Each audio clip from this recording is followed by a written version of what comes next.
这2天天气太热了，我老公洗他的车子，我等一下也要把我的摩托车给洗了。可以了，就停在这里吧。那个水管挺长的，随便你怎么洗都可以。昨天我们大概擦了一下，这上面还有油箱那里，下面这些轮毂这些地方都有点脏了，等一下洗一下，擦一下。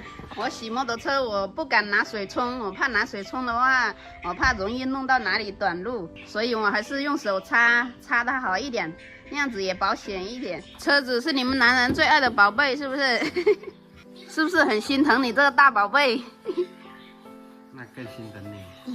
哟，给它洗干净一点啊！今天我弟好勤快啊，一大清早的就把他的鞋子拿来洗了。陆远高有多少双鞋啊？不知道。不知道啊，我看一下，有6双鞋。我也准备洗我的车子了。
这就是我的小车车啦，已经洗好了，大概就这样洗就好了。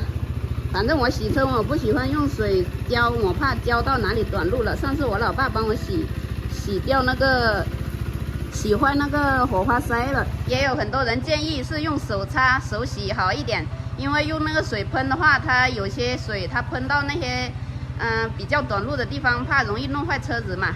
也不是说不可以用水冲，但是用手洗比较保险一点。这里的风景挺好的，好多人在那里露营。刚才我们在这里发现了一条很大的罗非鱼，这里的风景也挺美的。这个水也不深，那里的水只到那个膝盖那里，还可以玩水。这里也挺凉快的。今天的太阳太大了，我都有点热的受不了了。太热了，我还是下去玩水一下。刚才下去没有穿鞋，脚有点难受，我跟我弟借了鞋子来穿。